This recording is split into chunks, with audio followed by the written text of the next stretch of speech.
জন্ম মানেই মৃত্যু, এটাই পৃথিবীর অটল নিয়ম। কিন্তু বিজ্ঞান বলছে একটু ভিন্ন কথা। এই নিয়মের এক আশ্চর্য ব্যতিক্রম আছে। পৃথিবীতে এমন এক ক্ষুদ্র প্রাণী রয়েছে যার ক্ষেত্রে বার্ধক্যজনিত কোনো মৃত্যু নেই। এই প্রাণীর নাম শুনলেও অবাক হবেন। নাম তার ব্যাকওয়ার্ড এজিং জেলিফিশ। বৈজ্ঞানিক নাম টারিটোপসিস ডোরনি। বিজ্ঞানীদের কাছে এটি পরিচিত অমর জেলিফিশ নামে।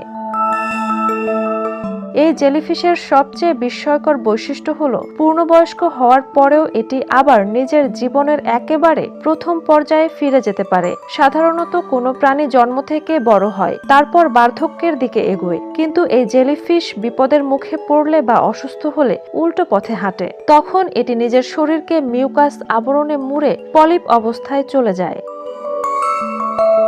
ন্যাশনাল জিওগ্রাফিকের গবেষণা অনুযায়ী এই পলিপ দশায় কয়েকদিনের মধ্যেই জেলিফিশটি নিজের সব কোষ নতুন করে সাজিয়ে নেয়, ফলে বয়স কার্যত শূন্যে নেমে আসে। এরপর আবার নতুন করে বিকাশ শুরু হয়। এই প্রক্রিয়া বারবার ঘটতে থাকে বলেই একে জৈবিকভাবে প্রায় অমর বলা হয়।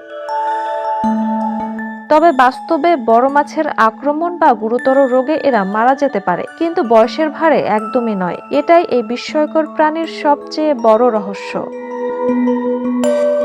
Jhuma Mridha, the news.